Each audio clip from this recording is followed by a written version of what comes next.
দেখুন কেমন লাগছে এই পরমা প্রকৃতিকে। মাঝখানে একটি আম গাছ কি সুন্দর ছায়া দিচ্ছে। আপনারা যারা শহুরে বাবু রয়েছেন তারা এমন দৃশ্য বড়ই মিস করেন হয়তো। দেখুন চারিদিকে ধু ধু প্রান্তর, জনমানব খুব বেশি নেই। কেউ হয়তো ধান কাটছে, কেউ বা ধান মেলাচ্ছে। দেখুন আমাদের ধান রোদে দেওয়া হয়েছে, এখন আর 2 দিন এই ধান রোদে দিলে ভালো মতো আশা করি শুকিয়ে যাবে। আপনারা যদি কেউ গ্রামের মানুষ থেকে থাকেন তাহলে কমেন্ট করবেন যে আপনারা কী ধান চাষ করেছেন এই এমন সিজনে। এই ধানটি হচ্ছে 1010 ধান। এটি হাতে নিয়ে দেখাচ্ছি আপনাদেরকে। দেখুন ধানটা একবার দেখুন বন্ধুরা, একেবারে দবদবে সাদা।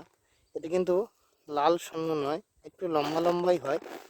এটি কিন্তু 1010, দেখেছেন ধানটি কিন্তু 1010।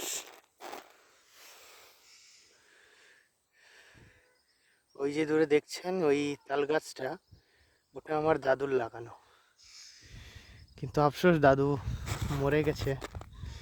গত 2 বছর হলো দাদু আর বেঁচে নেই। কি সুন্দর তাই না প্রকৃতি, বড়ই মধুর। আমার গাড়ি দাঁড়িয়ে আছে দূরে, গরিব লোকের গাড়ি।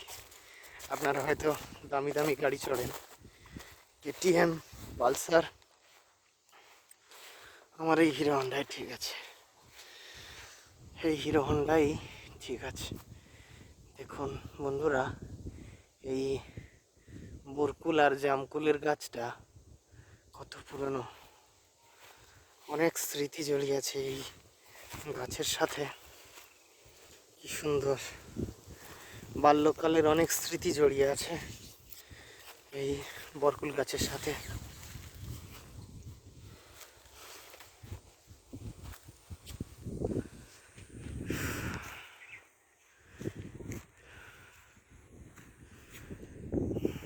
কি সুন্দর এই প্রাকৃতিক পরিবেশ, মনোরম, ধু ধু প্রান্তর। চারিদিকে কেউ কোথাও নেই, কেউ নিজের কাজ করছে। দেখুন কত শান্তি।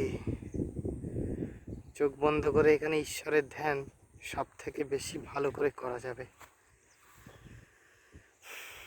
প্রকৃতির থেকে বড় সুন্দর বোধহয় আর কিছু নেই।